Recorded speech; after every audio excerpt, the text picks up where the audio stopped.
Bismillahirrahmanirrahim. Assalamualaikum warahmatullahi wabarakatuh. Allahumma sholli ala sayyidina Muhammad wa ala ali sayyidina Muhammad. Alhamdulillah iwan dan akhwat, kita berjumpa lagi hari ini di pagi yang cerah di kediaman Ustadz Hussein Alatas. Kita masih dalam dialog di bawah renungan Al-Quran bersama Ustadz Hussein Alatas, Ustadz Hamzah Alatas, dan di sini alhamdulillah juga ada Ustadz Fawaz Abizawiyah. Kita masih akan membicarakan talak sesi berikutnya, karena talak ini bukan sesuatu yang sederhana, agak luas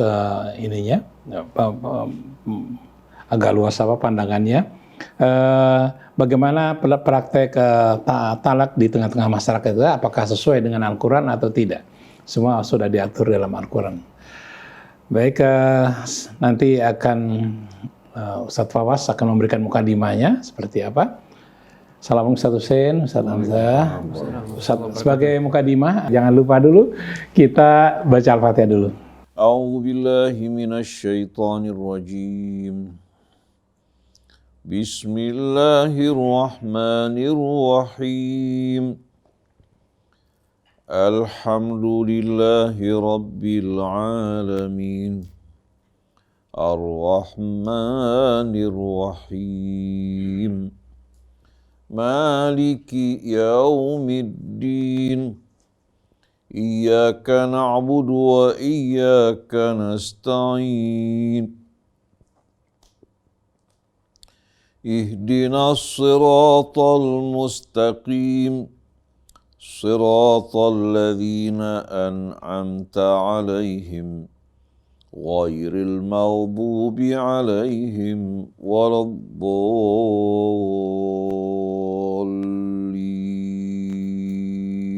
Alhamdulillah kita sudah baca Al-Fatihah. Mudah-mudahan Allah mudahkan kita dalam memahami apa-apa yang disampaikan oleh guru-guru kita. Baik, kita akan mengambil tema hukum talak dalam Al-Quran seperti apa. Apakah masyarakat sudah sesuai melaksanakan masalah talak ini sesuai dengan Al-Quran?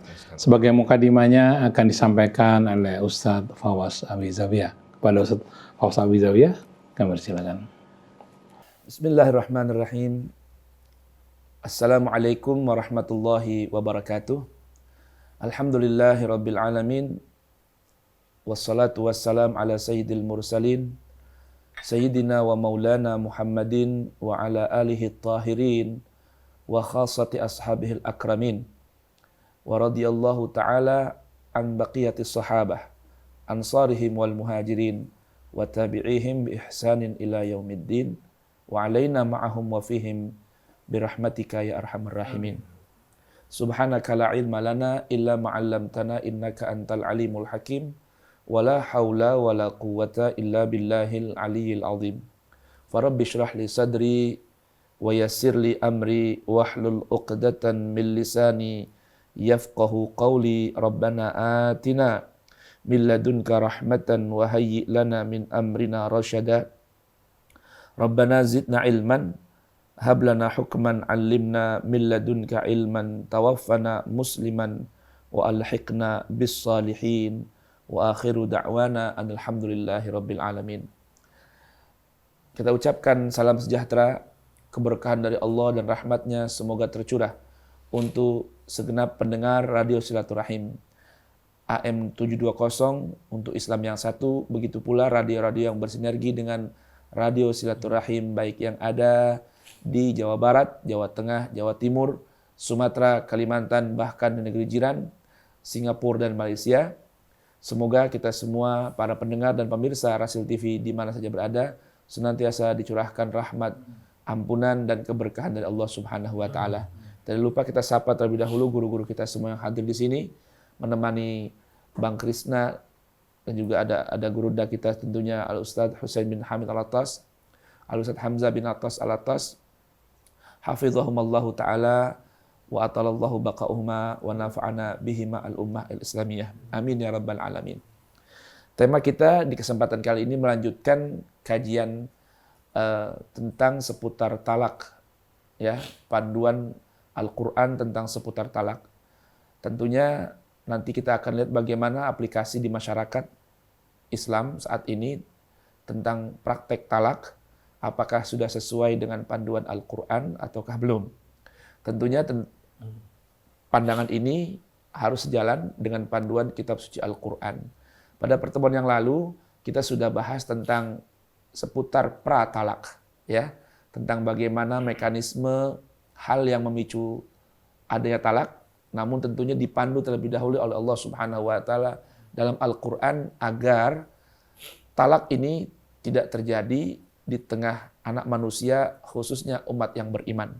Karena Allah Subhanahu wa taala sangat menginginkan adanya ulfah baina qulubihima, antara suami dan istri, antara pasangan yang dihalalkan dengan mitsaqan ghalidha dan Al-Qur'an.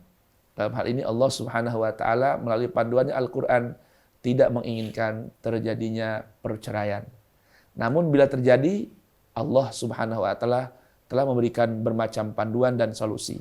Oleh karenanya mari kita dengarkan gurunda kita Al-Ustaz Husain bin Hamid Al-Attas akan membacakan panduan-panduan suci seputar hal yang terkait dengan pernikahan, perceraian, ya, yang tentunya nanti akan saling terkait juga dengan urusan harta warisan, dan semua sudah dijelaskan dengan detail dalam kitab suci Al-Quran. Nah, kita serahkan kepada gurunda kita Al-Ustaz Husain bin Hamid Al-Attas untuk memandu kita dengan panduan ayat-ayat suci Al-Quran di bawah program renungan Al-Quran. Fadhal Ustaz. A'udzu billahi minasy syaithanir rajim. Bismillahirrahmanirrahim. Alhamdulillahi rabbil alamin.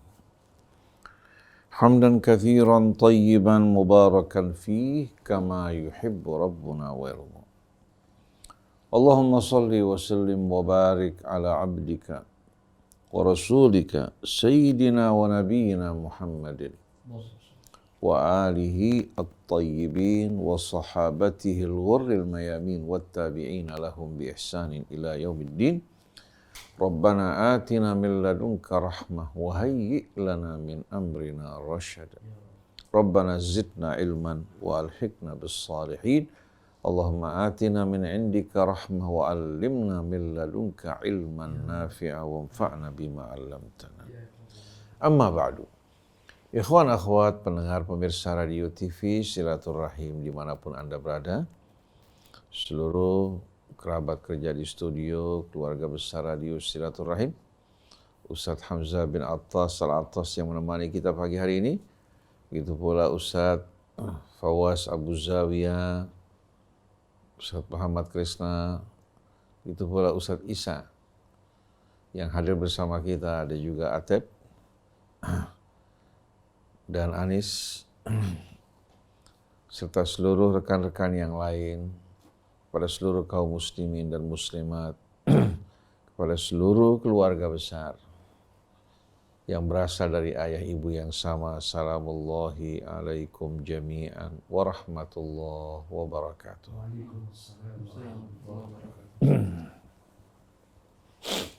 Allah Subhanahu wa taala di dalam Al-Qur'an menganjurkan para wali dan orang-orang tua untuk menikahkan putri-putri mereka, termasuk juga hamba-hamba sahaya mereka, demi menjaga kesucian dan kebersihan hidup. Dan ini merupakan hal yang sejalan dengan fitrah manusia, bahkan fitrah seluruh makhluk di alam raya. Wa min kulli syai'in khalaqna zawjaini la'allakum tadhakkarun. Subhanalladzi khalaqal azwaja kullaha mimma tumbitul ardu wa min anfusihim wa mimma la ya'lamun. Allah berfirman dalam surat Adz-Dzariyat, dari segala sesuatu kami ciptakan berpasang-pasangan agar menjadi pelajaran, renungan bagi kalian. Makhluk yang diciptakan berpasangan, sedangkan Allah Subhanahu wa taala adalah Tuhan yang maha suci, yang tidak sama sekali membutuhkan pasangan, karena selain dari Allah seluruhnya adalah miliknya. Dia tidak melahirkan, tidak pula diperanakkan. Lam yalid wa lam yulad wa lam yakun lahu kufuwan ahad. Begitu juga Allah Subhanahu wa taala mensucikan dirinya Subhanalladzi khalaqal azwaj kullaha. Maha suci Allah yang telah menciptakan seluruh makhluknya berpasang-pasangan, sedangkan Allah maha suci dari hal tersebut. Karena berpasangan menunjukkan kondisi keadaan saling membutuhkan, sedangkan Allah Subhanahu wa taala yang maha kaya dan tidak membutuhkan sesuatu. Mimma tumbitul ardu, dari tumbuhan bumi, wa min anfusihim, dari diri mereka, wa mimma la ya'lamun, dan banyak hal yang mereka tidak ketahui. Termasuk atom juga ya. Ternyata terdiri dari apa? Dari unsur yang berpasangan. Seperti ada apa? Inti atom, ada pula elektronnya. Ini merupakan gambaran dari makhluk-makhluk Allah Subhanahu wa taala yang berpasangan. Begitu pula bunga, ada putik, ada serbuk. Juga menggambarkan bagaimana kondisi berpasangan.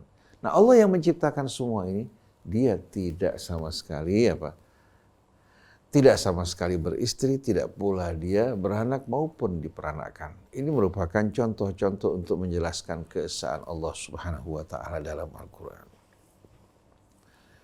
Nah, manusia yang diciptakan Allah Subhanahu wa taala berpasang-pasangan. Di samping ya, dengan tujuan untuk membuat mereka berkembang biak di atas permukaan bumi, menjalankan khilafah Allah, juga Allah jadikan apa? Jadikan berpasangan ini merupakan apa? Merupakan kemitraan yang bekerja sama, ya, yang saling apa? Saling menopang dan mendukung di dalam menjalankan amanat Allah. Karena melalui keadaan berpasangan ini akan membuat apa? Laki-laki ya, yang menyatu dengan belahan jiwanya akan merasakan betul-betul kedamaian dan juga akan merasakan motivasi di mana seorang laki-laki tidak mungkin dapat hidup dalam kehidupan dunia ini tanpa pasangan. Begitu pula seorang wanita. Jadi pria membutuhkan wanita, wanita membutuhkan pria. Allah tidak jadikan wanita sebagai lawan pria atau pria sebagai lawan wanita, tapi Allah jadikan mereka berpasang-pasangan dengan amanat dan tanggung jawab masing-masing. Oleh karena itu, perceraian setelah tadinya disatukan dalam perkawinan merupakan hal yang tidak disukai Allah Subhanahu wa taala. Oleh karena itu dalam satu riwayat, walaupun dari sisi sanad jadi bahan pembicaraan, disebutkan at-talaq yahuzzu arsyar rahman, perceraian ini mengguncang arasy Allah. Ini sebagai bahasa metafor, bahasa majas, bukan bahasa hakiki. Maksudnya apa?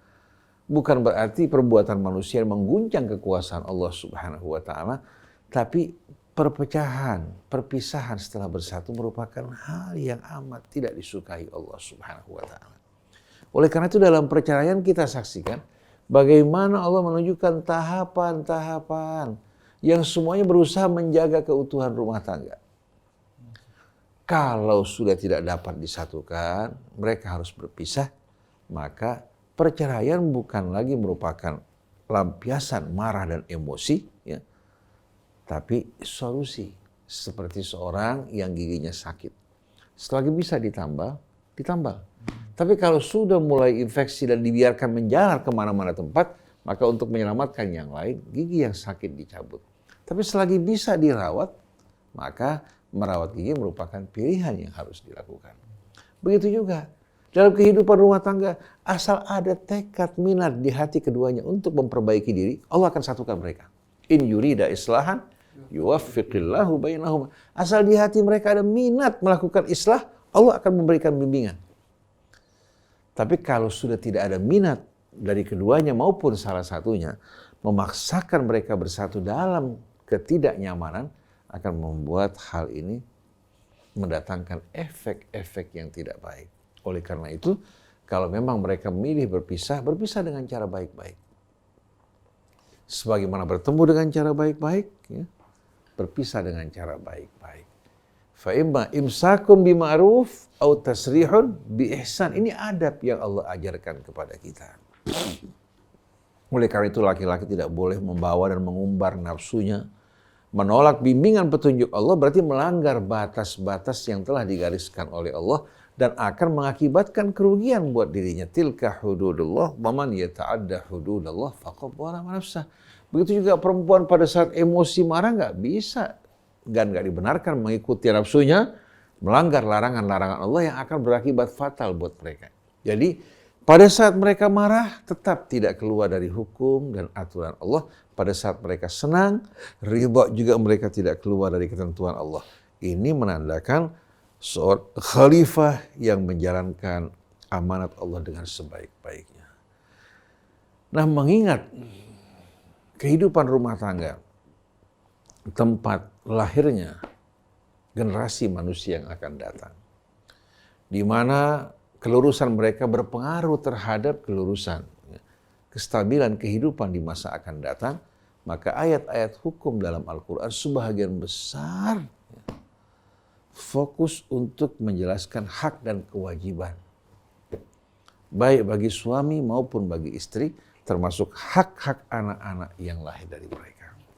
Oleh karena itu, lembaga perkawinan ini bukan satu hal yang dapat kita jadikan sebagaimana permainan, hingga orang dengan mudah menikah kemudian menceraikan, berpindah-pindah, hingga menjadikan wanita sebagai tempat untuk melampiaskan hawa nafsunya. Ini merupakan hal yang dimurkai Allah Subhanahu wa Ta'ala. Nah, kita akan melanjutkan bagaimana keterangan dan bimbingan Allah Subhanahu wa Ta'ala dalam perceraian. Kita akan beralih pada kali ini menuju surat At-Talaq. Surat At-Talaq dikenal turun setelah surah An-Nisa. Oleh karena itu dinamakan surat An-Nisa As-Sughra. Ada Al-Kubra, ada As-Sughra, surat Nisa yang besar, ada yang kecil. Nah, At-Talaq ini merupakan surah An-Nisa As-Sughra, dan ayat-ayat yang terdapat di dalamnya adalah ayat muhkamat. Bukan ayat yang menjelaskan hukum yang berlaku sementara, tapi ayat-ayat hukum yang berlaku secara permanen. Surat Talaq dimulai dengan memanggil Nabi Muhammad SAW. Walaupun hukum yang dibicarakan oleh Allah dan diterangkan Allah berlaku untuk umat, tapi yang dipanggil Nabinya di sini. A'udzu billahi minasyaitonir rajim. Bismillahirrahmanirrahim. Ya ayyuhan nabi. Wahai Nabi. Ini menunjukkan bahwa tanggung jawab amanat berada di atas pundak nabinya dalam menjalankan hukum-hukum yang berlaku dalam surah ini. Ya ayyuhan nabi, wahai nabi, idza talaqtumun nisa. Kita lihat perpindahan khitab, pembicaraan dari nabi kemana? Orang beriman. Kepada orang yang beriman. Wahai nabi, lalu beralih, apabila kalian ingin menceraikan istri-istri kalian. Allah tidak mengatakan bila kamu wahai Rasulullah ingin menceraikan istri kamu. Tapi Allah Subhanahu wa Ta'ala tujukan khitab pembicaraan kepada umat. Apabila kalian ingin menceraikan istri-istri kalian, fatalliquhunna li'iddatihin, hendaklah kalian menceraikan mereka ketika mereka dapat memasuki dan memulai iddah mereka. Jadi bukan pada sembarang waktu, bukan juga disebabkan emosi sesaat yang meletup-letup seorang menceraikan istrinya, tapi perceraian betul-betul diucapkan setelah pertimbangan, pemikiran, dan Allah Subhanahu wa Ta'ala tidak biarkan setiap orang dapat menceraikan istrinya pada setiap waktu, tapi ditentukan pada saat seorang wanita dalam keadaan suci dan belum disentuh digauli oleh suaminya pada masa suci tersebut. Apabila seorang wanita berada dalam keadaan suci, pernah digauli suaminya, lalu berapa hari kemudian diceraikan, maka kata cerai tersebut tidak jatuh pada masa waktu yang diizinkan Allah. Karena Quran menyebutkan ceraikan mereka pada waktu dia dapat memulai iddahnya. Sedangkan kalau pada masa suci, hari ini wanita suci, lalu berapa hari kemudian digauli oleh suaminya. Tahu-tahu terjadi keributan, suami menceraikan istrinya. Dia nggak bisa memulai iddah. Karena pernah bergaul pada saat itu. Jadi harus menunggu datang waktu haid, kemudian datang suci kembali sebelum digauli, baru dia bisa memulai iddahnya. Berarti masa suci yang pernah digauli sampai kepada masa haid, ya, itu merupakan masa yang apa? Yang tidak dapat bagi seorang wanita memulai iddahnya. Oleh karena itu ketika Sayyidina Umar datang kepada Rasulullah membawa putranya Abdullah ibn Umar yang menceraikan istrinya pada saat dalam keadaan datang bulan, Rasulullah katakan tarik kembali istri kamu. Bukan rujuk. Kenapa? Karena cerai dijatuhkan pada waktu yang tidak tepat. Seperti kalau orang sholat subuh sebelum waktunya. Sah nggak? Sholat zuhur jam 10 pagi sah nggak? Nggak sah. Atau sholat maghrib pukul 4 sore. Nggak sah juga. Karena apa? Karena diantara ketentuan dari syaratnya masuk waktu sholat yang bersangkutan. Begitu juga. Allah sebutkan dengan tegas ceraikan mereka pada saat mereka dapat memulai waktu iddah mereka. Syaratnya ditentukan oleh Allah. Bukan berdasarkan ijtihad, tapi syarat yang langsung ditentukan oleh Allah Subhanahu wa Ta'ala. Lalu orang menceraikan pada saat suci yang pernah digauli atau pada saat datang bulan. Si perempuan tidak dapat memulai iddahnya. Maka pada saat itu kita bertanya, dia sudah diceraikan belum? Belum. Maka Rasulullah katakan tarik kembali, tunggu sampai dia dalam keadaan suci.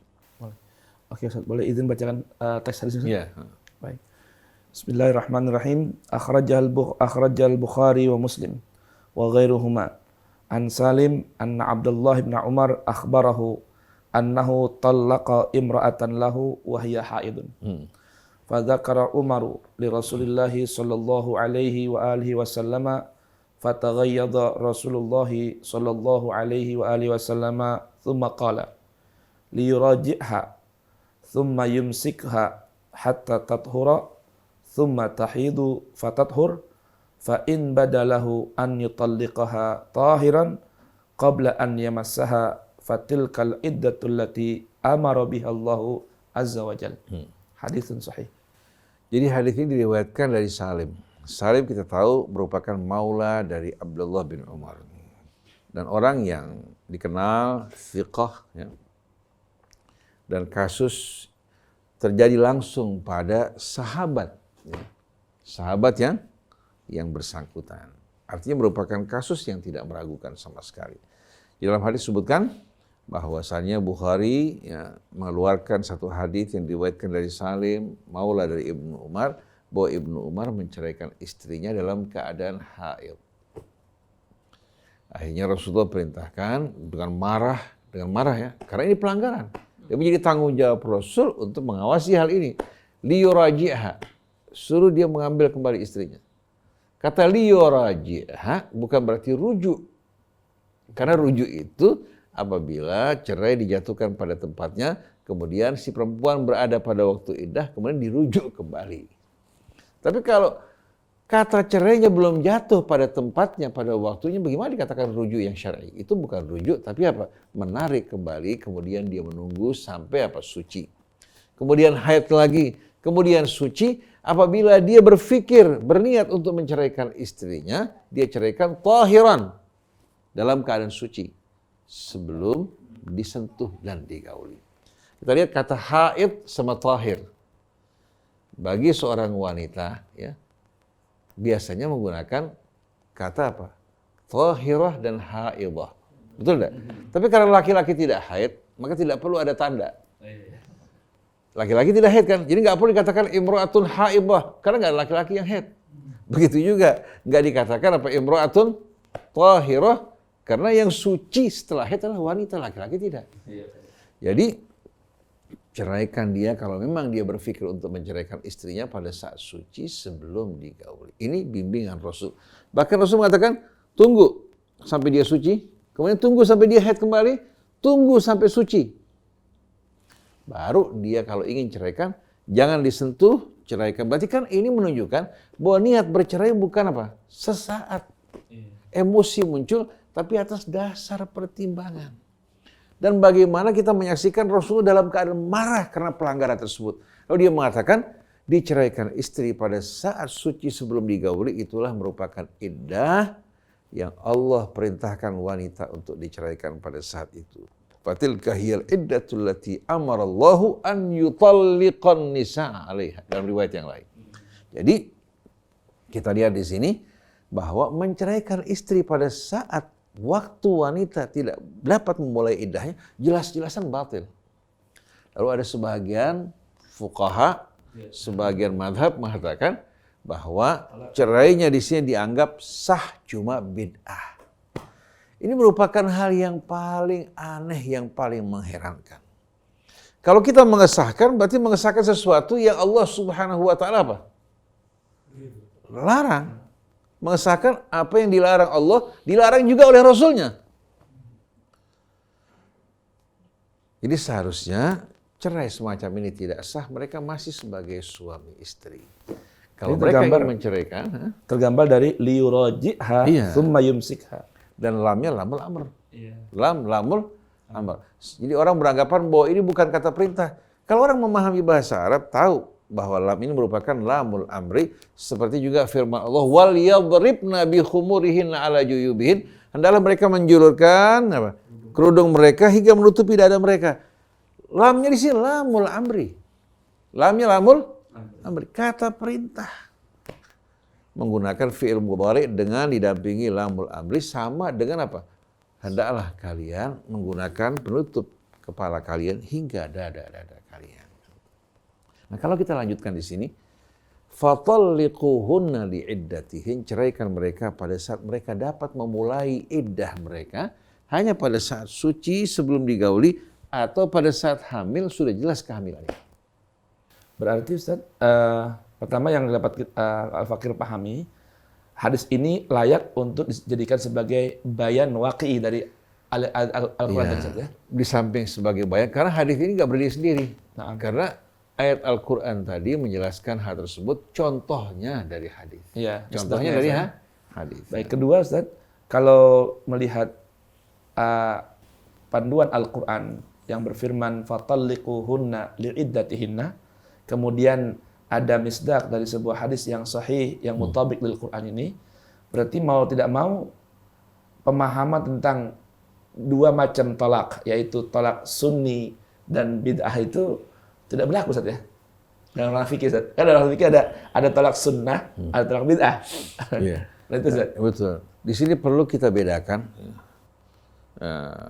sunnah dengan makna yang kita fahami.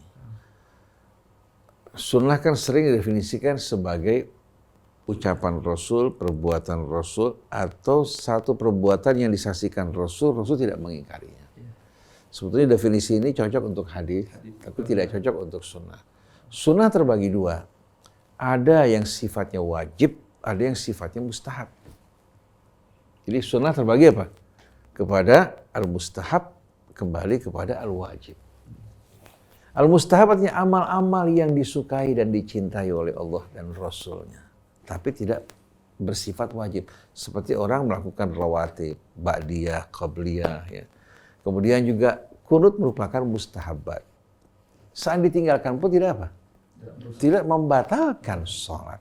Tapi bukan wajib. Bukan wajib. Minal mustahabat. Tapi kalau sholat, ya, sholat dengan rukun-rukunnya ya, yang disepakati. Kemudian pada waktu yang ditetapkan Allah, inna salata kanat al mu'mina kitaban mawquta, ini merupakan hal yang bersifat wajib.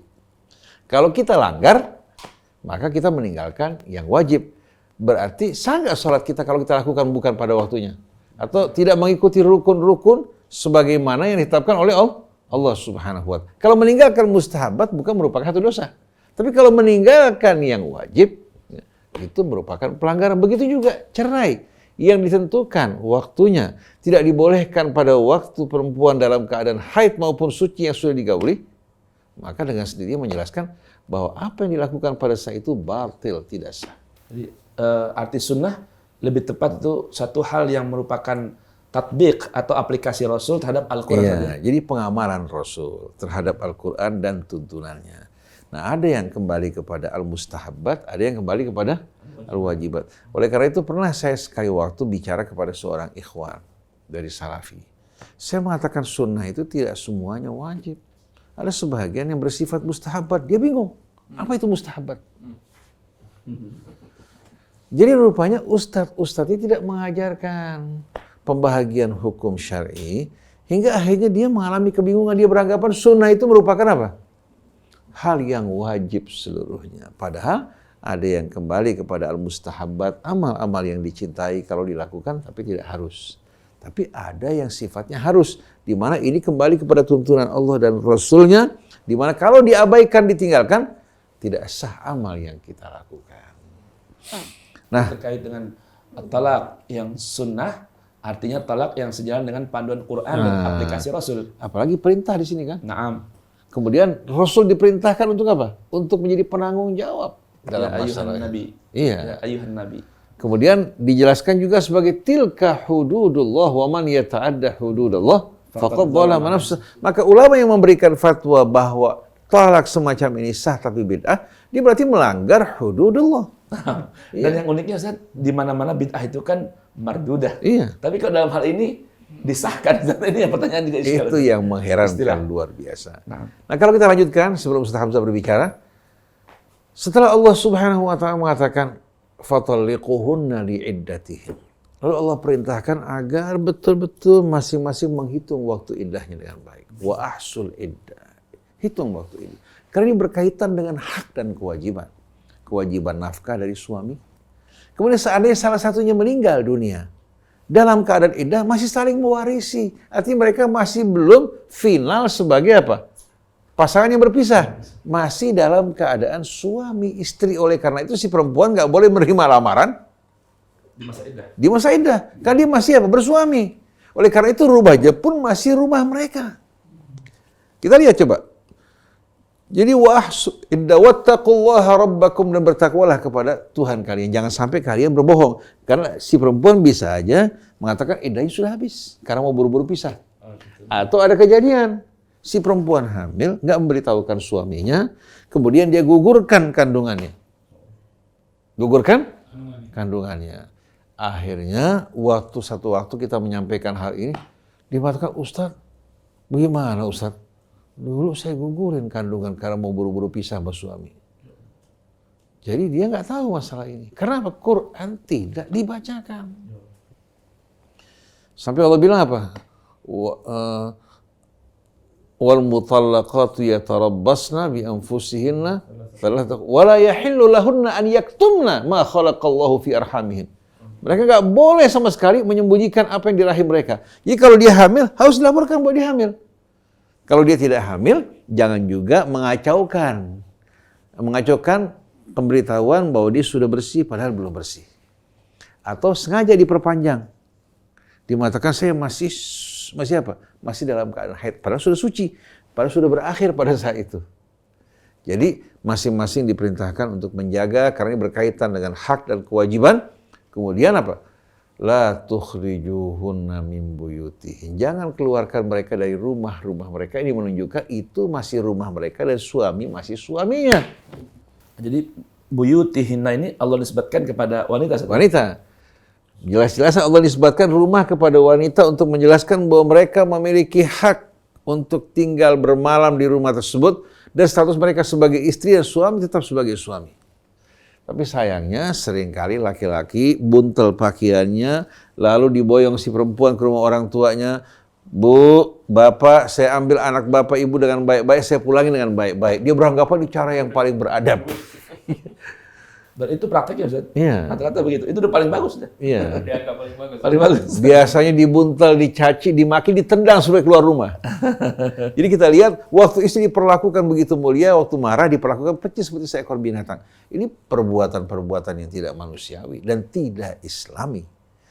Jadi kalau perempuan tahu bagaimana hak-hak mereka dalam Quran, saya yakin perempuan bakal bawa Quran, rame-rame datang kemana? Ke pengadilan agama minta hukum Quran ditegakkan. Cuma sayangnya perempuan kesian selama ini nggak tahu bagaimana Quran melindungi hak-hak mereka.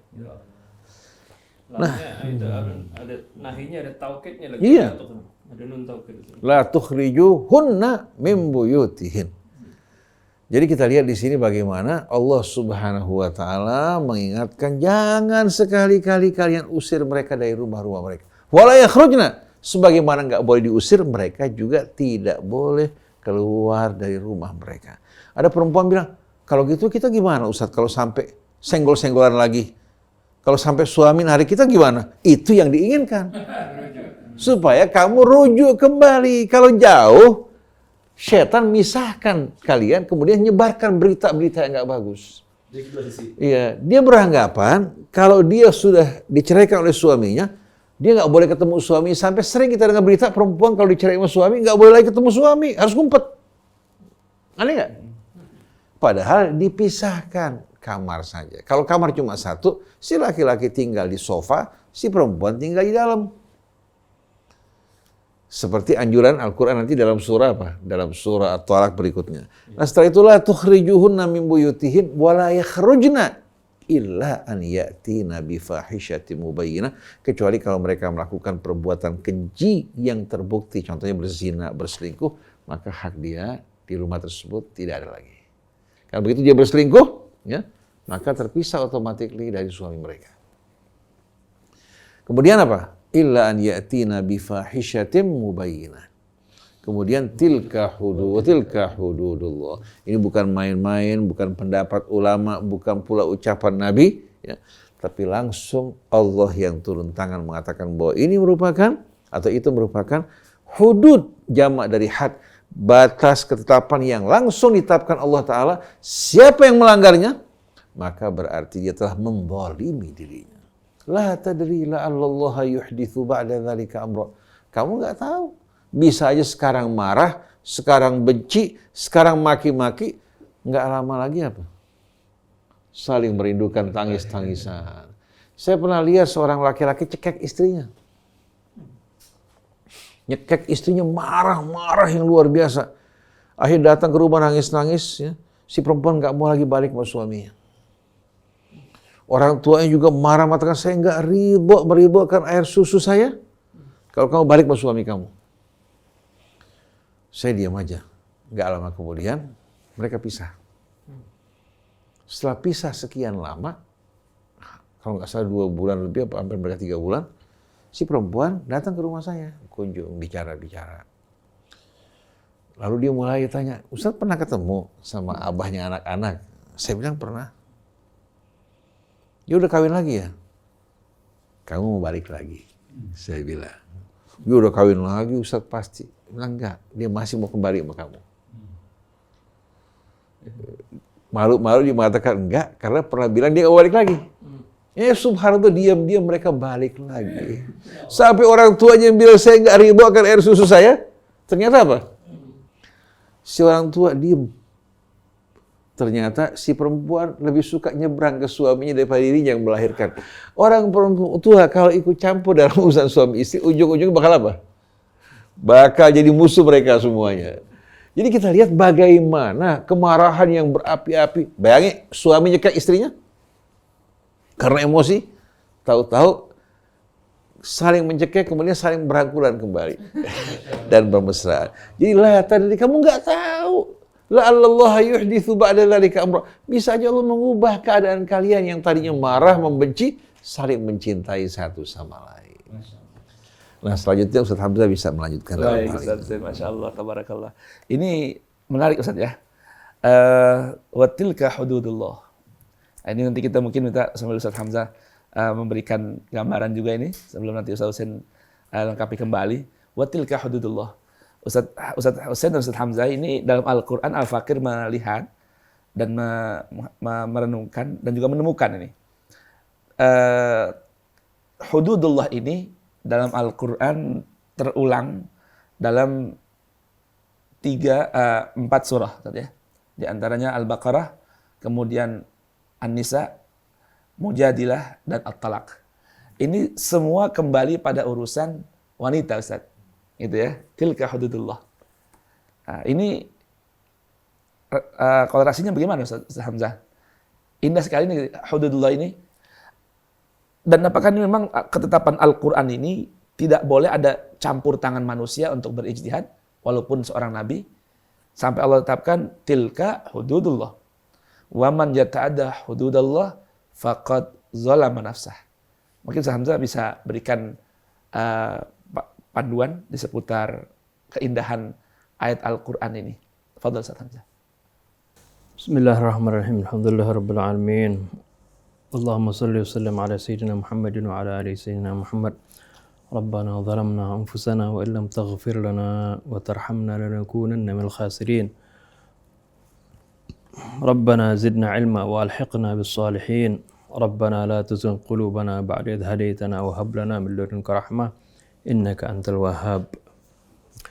Alhamdulillah tadi sudah dijelaskan begitu gamblang oleh guru kita Ustaz Husain bin Hamid Al-Attas tentang bagaimana tata caranya talak sesuai dengan Al-Quranul Karim dan juga sunnahnya Nabi kita Muhammad Sallallahu Alaihi Wasallam. Bahkan ya ini sunnahnya bukan sunnah qauliyah saja, tapi praktek kejadian yang dialami langsung oleh Abdullah bin Umar. Sayyidina Abdullah bin Umar ya yang dibawa Abdullah bin Umar ini karena Sayyidina Umar melihat bahwasanya apa yang dilakukan oleh Sayyidina Umar ini oleh Abdullah bin Umar ini salah, dibawa ke hadapan Rasulullah SAW. Ya, kemudian ya diceritakan bagaimana Abdullah bin Umar menceraikan istrinya pada saat dalam keadaan haid. Ini menarik masalah talak ini dan perlu ya kita perhatikan karena ini adalah perintah Allah Subhanahu wa taala yang begitu jelas.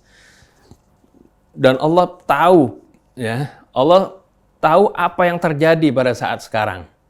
Di mana banyak kaum muslimin tidak memperhatikan ayat ini. Ya, mengabaikan tuntunan Allah di dalam masalah talak ini sehingga banyak sekali perceraian yang terjadi di antara kaum muslimin. Oleh karena itu ayat pertamanya Allah Subhanahu wa taala khitabnya ini ditujukan kepada Rasulullah SAW. Ya ayyuhan nabiyyu, wahai nabi. Tidak seperti perintah-perintah yang lain yang kita dapat di dalam Al-Quran banyak sekali. Ya, puluhan firman-firman Allah, perintah Allah untuk melaksanakan sesuatu. Ya ayyuhalladzina amanu. Ya, misalnya kulu min thayyibati ma razaqnakum. Ya ayyuhalladzina amanu kutiba alaikumul qisas. Ya ayyuhalladzina amanu kutiba alaikumus shiyam. Banyak sekali perintah-perintah ya, yang Allah Subhanahu wa taala langsung khitabnya kepada kaum muslimin, kaum mukminin. Kenapa masalah talak ini khitabnya kepada Nabi? Ya, ini tiada lain adalah untuk memberikan penekanan tentang pentingnya hal ini dan bagaimana Nabi Muhammad SAW ya, turut diikut sertakan dalam hal ini. Ya, khitabnya langsung Allah Subhanahu wa taala tujukan kepada Nabi karena Nabi ini adalah sebagai qudwah kita. Sebagai ikutan kita, sebagai imam kita. Nah, kalau kita nggak mau ikutin ini, berarti kita ya, tidak mengikuti Rasulullah SAW. Kita tidak jadikan Rasulullah SAW sebagai qudwah kita. Kalau kita tidak mau mengikuti apa isi daripada firman Allah Subhanahu wa taala tadi. Jadi idza talaqtumun, kemudian setelah itu ya ayuhan nabi idza talaqtumun nisa, baru khitabnya kepada kaum mukminin. Jadi diawali penekanannya tadi yang pertama itu. Yang kedua, ya juga ditekankan lagi watilka hududullah dalam ayat tadi. Ini adalah ya, batas-batas ya, rambu-rambu Allah Subhanahu wa taala. Had itu artinya batas-batas ya, yang tidak boleh dilanggar. Ya, ini adalah ketentuan Allah yang tidak boleh dilanggar oleh kaum muslimin. Dan ini berkali-kali tadi seperti yang Ustaz Fauzan sebutkan, berkali-kali Allah Subhanahu wa taala menyebutkan watilka hududullah ini umumnya itu berkaitan dengan hak-hak wanita. Seperti dalam waris ya, dalam masalah zihar dan masalah talak ini. Kenapa Allah Subhanahu wa taala tekankan itu bahwasanya ini adalah batasan-batasan yang tidak boleh dilanggar karena ya banyak dari hak-hak mereka, ya, para wanita, anak yatim itu selalu menjadi sesuatu yang disepelekan, ya, dilanggar, dianggap sepele, tidak diikuti, ya, ketentuan-ketentuan ini. Oleh karena itu Allah Subhanahu wa taala yang Maha mengetahui tentang kondisi hamba-hambanya, apa yang biasa mereka lakukan, Allah Subhanahu wa taala tekankan agar supaya hal ini benar-benar menjadi perhatian. Yang ketiga yang kita perhatikan tadi melihat dari riwayat hadis bagaimana pentingnya hal ini ketika Sayyidina Umar bawa anaknya menghadap Rasulullah SAW dan menceritakan, ya, bahwasanya Abdullah bin Umar menceraikan istrinya dalam keadaan haid. Langsung Rasulullah SAW, ya, marah, fataghayyadha Rasulullah sallallahu alaihi wasallam. Rasulullah sallallahu alaihi wasallam marah. Ya, ini menunjukkan bagaimana ini pelanggaran, ya. Bukan sesuatu hal yang biasa karena ini adalah hududullah. Oleh karena itu jangan dianggap sepele, jangan apalagi dianggap itu sih tetap sah nikahnya. Oh, Rasulullah marah kok. Nggak diperhatikan hal ini. Kalau memang benar-benar orang mau lihat hadis, ya, dalam masalah ini, ya, mau lihat contoh daripada sunnah Rasul dalam masalah ini, ya, Rasulullah marah. Ini bukan hal yang sepele, ya. Jadi menunjukkan bahwasanya hal ini bertentangan dengan ketentuan Allah Subhanahu wa taala. Kemudian kalau dibilang, ya, dari kalimatnya liyuraji'ha thumma yumsikha hatta tathura thumma tahidu fatathura, ya, fa in badalahu ayyutalliqaha tahiran qabla ayyamassaha fatilkal iddatu allati amara biha Allahu azza wa jalla. Kalau sebagian, ya, ketika kita juga baca kitab-kitab fikih, ketika membaca mengemukakan riwayat ini sebagai argumen mereka bahwasanya talaknya itu sah. Nah, itu katanya di sini dilihat, ya, Rasulullah buktinya suruh merujuk katanya. Nah, bagaimana seperti Ustaz Husain contohkan tadi, bagaimana, ya, merujuk suatu talak, ya, yang tidak sah. Seperti tadi seorang sholat yang di luar waktunya. Atau misalnya seorang berwudu, sudah mulai wudu, tapi wudunya pakai air yang najis atau muntah najis. Kan wudunya nggak sah. Misalnya udah tinggal cuci kaki, udah terusin aja cuci kakinya, yang tadi sah. Yang tadinya bagaimana sah, maka itu berarti itu juga tidak sah. Ya, walaupun dia dilanjutkan dengan cuci kaki pakai air yang suci, tetap saja karena yang awalnya itu tidak sah, maka tidak sah. Maka oleh karena itu, talak yang dilakukan pada saat haid, ya, itu tidak sah, maka kalimat liyuraji'ha ini bukan berarti itu tetap sah, tapi dia harus rujuk. Ini adalah tiada lain bagian dari sebenarnya apa yang Rasulullah katakan supaya dia balik dulu, ya, sehingga tenang dulu. Dan kemudian ditunggu haidnya berakhir, kemudian suci, kemudian haid lagi. Nah, setelah suci baru pada saat itu jika dia berpikir memang dia layak untuk berpisah, ya, maka silahkan katanya. Nah, ini menunjukkan juga, ya, kalau saya gambarkan dengan waktu jeda seperti ini, nanti mungkin bisa dihitung, ya. Jadi ada haid waktu diceraikan di sini haid merah, ya, Rasulullah suruh kembali lagi, ya, ditunggu lagi suci, kemudian haid lagi. Nah, setelah suci baru di sana dia baru kalau dia memang berniat untuk cerai pada saat itu, ya, pada saat suci yang belum digauli. Kenapa ada suci dulu? Itu adalah yang pertama untuk memberikan waktu berpikir kepada Abdullah bin Umar tadi, ya, bukan pas haid dari suci langsung Rasulullah suruh berpikir ceraikan, tapi dikasih waktu sampai ketemu haid lagi, baru setelah itu baru ketemu suci, baru diperintahkan atau dibolehkan untuk berpikir di situ mau bercerai atau tidak. Nah, ini menunjukkan di samping tadi istibra artinya mensucikan rahimnya, dan juga di sana adalah memberikan waktu, tenggang waktu lagi untuk berpikir lagi. Karena masalah talak dan nikah itu seperti yang pada pembahasan pertama, bahwasanya Allah Subhanahu wa taala menyebutkan kalau talak itu dengan kata azam. Ya, wa in azamut talak. Jadi kalau talak itu harus pakai azam.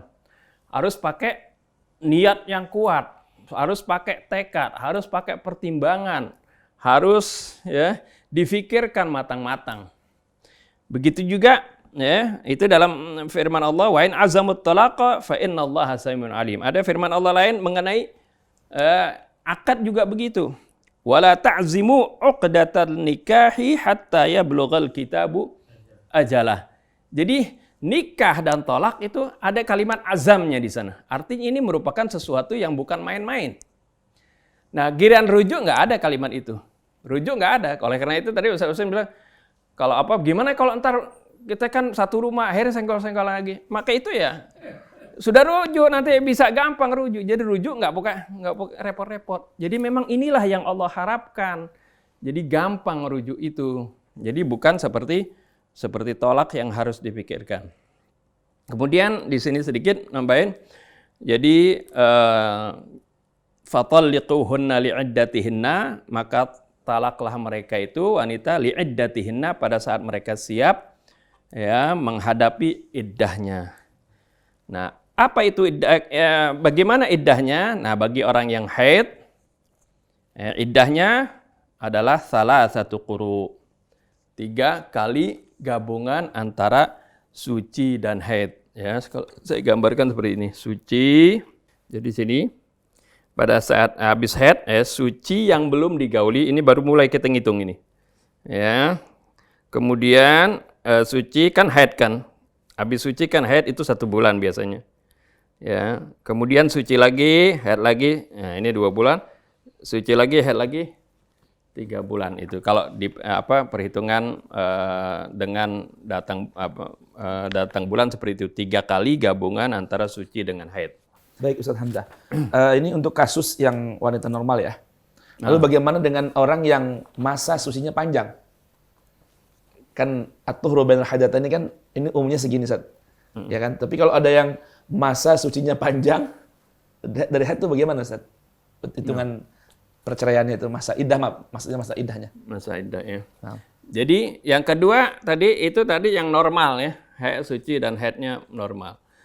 Allah Subhanahu wa taala menyebutkan ya, bagaimana kalau orang yang masa haidnya tidak teratur ya, atau dia sudah nggak datang bulan, menopause seperti itu. Allah Subhanahu wa taala menyebutkan wallai ya'isna minal mahidhi min nisaikum inirtabtum fa'iddatuhunna 3 ashhurin wallai lam yahidna. Ya. Jadi mereka di sini ada tiga kategori di sini. Wallai ya'isna minal mahidhi. Nah, yang pertama ya'isna minal mahid. Jadi dan mereka yang sudah tidak haid lagi.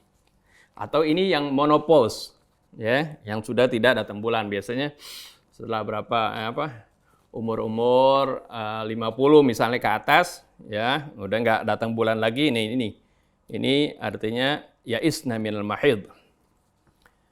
Inirtabtum. Ini juga kalau yang meragukan, ya, ini yang nggak teratur datang bulannya. Ya, inirtabtum jika kalian ragu.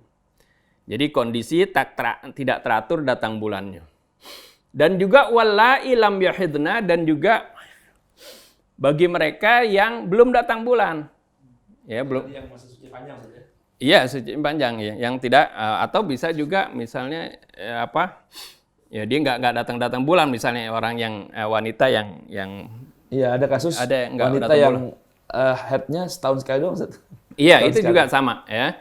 Jadi kalau ini mereka berapa iddahnya, masa iddahnya, maka masa iddahnya adalah 3 bulan. 3 bulan qamariyah ya.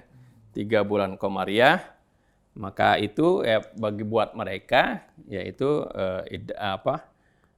iddahnya seperti itu. Dan bisa jatuh talak ya di mana saja di bulan apa yang dilalui ya. Yang ketiga adalah bagi yang hamil ya. Fi ayyati halin min ahwaliha idza stabanat hamluha. Ya, jadi kalau bagi yang hamil itu bisa diceraikan ya pada berbagai keadaannya kalau memang hamilnya sudah jelas ya. Dan masa iddahnya adalah setelah mereka melahirkan. Misalnya seorang baru hamil 1 bulan, ditalak misalnya di situ, maka masa iddahnya sampai melahirkan. 8 bulan. Iya, jadi 8 bulan panjang masa iddahnya. Yang keempat, kalau seorang menikah dengan seorang wanita belum disentuh, maka itu tidak ada iddahnya. Ya, maka itu tidak ada iddahnya. Wallahu a'lam. Masya Allah. Bagaimana Bang Krisna? Waduh, cukup jelas. Ternyata untuk mengetahui masalah perceraian itu nggak sesimpel yang kita sangka ya. Ya, karena memang Allah buat simpel. Ada aturannya luar biasa. Supaya tidak ada perpisahan. Baik, kita simpulin dikit ya Bang saya. Jadi kesimpulan tadi yang kita dapat pelajaran dari Al-Quran Al-Karim melalui renungan Al-Quran yang disampaikan oleh gurunda kita Al-Ustadz Husain bin Hamid. Dalam Quran surah At-Talaq ayat pertama, yang pertama adalah seseorang yang beriman setelah berpikir matang, masak untuk menceraikan istrinya, persyaratan perceraian ini harus di masa wanita siap menerima iddah, yaitu fituhrin lam yujami fih, ya, di masa suci yang belum digauli. Nah, berarti istilah tolak bid'ah ini hakikatnya tidak ada dalam Al-Quran. Artinya apa? Tolak bid'ah itu tolak dianggap jatuh sekalipun menceraikan istri di masa suci dan sudah digauli, atau menceraikan istri di masa haid. Artinya selama ini kan pemahaman yang kita pahami, tentunya juga Al-Fakir juga ketika mengkaji fikih perceraian dalam buku-buku panduan fikih, bahwasanya ketika istri sedang keadaan haid lalu suami menceraikannya, maka jatuh talaknya. Berdasarkan dalil hadis sahih Bukhari dan Muslim riwayat daripada Salim Maula Ibnu Umar tentang kasus Ibnu Umar yang diadukan oleh ayahnya Sayyidina Umar kepada Rasulullah. Mereka memahami teks hadis yang berbunyi murhu falyuraji'ha, artinya suruh dirujuk. Kalau dirujuk berarti talaknya jatuh. Padahal hadis ini sebuah misdak dari ayat suci Al-Quran bahwa tidak berlaku talaknya, tidak jatuh talaknya. Kenapa? Karena menceraikan di masa wanita tidak siap menerima iddah. Dan hal itu berseberangan, bertentangan dengan panduan Al-Quran, fatalliquhunna li'iddatihinna. Yang kedua, praktek di masyarakat ketika menceraikan istri, kemudian membungkus barang baju-bajunya, ya, kemudian memulangkan ke rumah orang tuanya, yang dianggap itu merupakan cara bercerai yang paling bagus ketimbang sekedar mengusirnya, itu pun berseberangan dengan panduan Al-Quran. Bahwa Al-Quran memerintahkan di masa iddah agar istri ini tidak boleh dikeluarkan dari rumah, ataupun dia sendiri tidak boleh punya keinginan keluar dari rumah. Karena masa iddah ini hakikatnya masa untuk jedah seorang pasangan, suami dan istri ini saling merenung kembali. Istri tidak dibolehkan untuk dikeluarkan dari rumahnya, yang ada biarkan di rumah hanya di masa iddah berpisah tempat tidurnya saja. Jika rumahnya luas, ada memiliki beberapa kamar, maka istri di kamar 1, suami di kamar 2. Atau jika di rumah tersebut tidak memiliki banyak ruang tidur, maka istri di kamar, suami di ruang tamu, ruang tengah. Pertanyaannya mungkin nanti kalau kita boleh kembangkan, Ustadz, bagaimana kalau rumah cuma ada 1 kamar dan nggak punya ruang tamu? Apakah suami tidur di teras atau bagaimana ini? Bisa ruangan saja. Ya, jadi salah besar pemahaman yang praktik berlaku di tengah masyarakat ini dengan memulakan istri. Kemudian tentunya tadi Ustadz Hamzah menjelaskan kepada kita tentang bermacam masa iddah. Bagi wanita yang haid adalah yang normal masa haidnya, masa iddahnya adalah dengan 3 quru ya. Masa iddah dengan tiga quru, yaitu gabungan antara suci dan haid. Suci dan haid, suci dan haid yang hakikatnya sebetulnya juga sama dengan salasata asyhur, yaitu 3 bulan qamariyah. Kemudian bagi wanita-wanita yang menopause, tidak lagi ada haid, atau wanita yang tidak teratur masa datang bulannya, ya, atau bahkan belum pernah datang bulan, maka masa sucinya, masa iddahnya adalah 3 bulan qamariyah. Kemudian yang ketiga, bagi wanita yang hamil, maka masa iddahnya sampai ia melahirkan. Dan yang keempat, bagi wanita yang setelah akdu nikah belum pernah disentuh oleh suaminya, maka tidak ada masa iddahnya. Ya, begitu diceraikan, sudah boleh kembali menikah lagi. Nah, mungkin nanti Ustadz, kalau nanti ada waktu untuk membuka pertanyaan, ada beberapa pertanyaan di antaranya nanti penjelasan tentang pemahaman yang sebaliknya, bahwa memahami la tukhrijuhunna min buyutihinna, apa yang berlaku di negeri-negeri Sumatera, Ustadz. Ya, yang mana kalau udah terjadi perceraian, si laki-laki keluar dari rumah karena dianggap itu rumah istrinya. Jadi itu milik istrinya. Si laki-laki yang keluar. Kalau bahasa orang Betawi, pulang bawa koper sama pakaian dalam doang. Yang itu tempatnya, rumahnya itu milik istrinya. Apakah benar? Dan yang kedua, ketika Allah berfirman, wala yakhrujna illa an yatina bifahishatin mubayyinah. Nah, bagaimana dengan kondisi saat ini? Ketika misalnya terjadi perceraian, pisah kamar, tapi si istri di kamarnya seorang diri dengan media sosial saat ini atau media handphone, kemudian dia melakukan tanda kutip perselingkuhan melalui video. Tidak fisik, Ustaz, tidak fisik, tapi dengan video dia chattingan atau mungkin video call, bahkan video seks dengan pasangan selingkuhannya. Apakah itu termasuk dari panduan ayat ini boleh segera dikeluarkan dari rumah, dia tidak punya hak kembali atau bagaimana? Insya Allah mungkin setelah ini jeda kita akan bahas insya Allah taala pertanyaan-pertanyaan yang berlaku dalam kondisi kekinian di masyarakat. Kalau tadi sudah kita pahami bahwa ada pemahaman-pemahaman praktek talak yang berseberangan dengan Al-Quran, itu mesti kita tinggalkan. Nah, nanti ada hal-hal yang baru yang berkembang di masyarakat saat ini. Kita minta panduan dari gurunda kita, Ustadz Husain bin Hamid dan Ustadz Hamzah Al-Atas tentang hal ini. Mungkin kita kembali ke Abang Krisna. Ya, Iwan Nanawa, telah kita dengarkan tadi uraian masalah seluk-beluk masalah talak ini. Ternyata tidak sesederhana seperti apa yang terjadi di masyarakat. Terima kasih sekali Ustadz Fawaz Abi Zavia, Ustadz Husain, Ustadz Hamzah yang begitu menjelaskan secara detail ya. Nanti akan ada problem-problem lagi sehubungan dengan cerai ini. Kita akan bicara di lain waktu. Oke, saya pamit dulu. Kami pamit dulu. Saya Muhammad Krisna, kepada Atep, Ustadz Isa, juga Anis Mualim. Mohon pamit, wabillahi taufiq wal hidayah. Wassalamualaikum warahmatullahi wabarakatuh.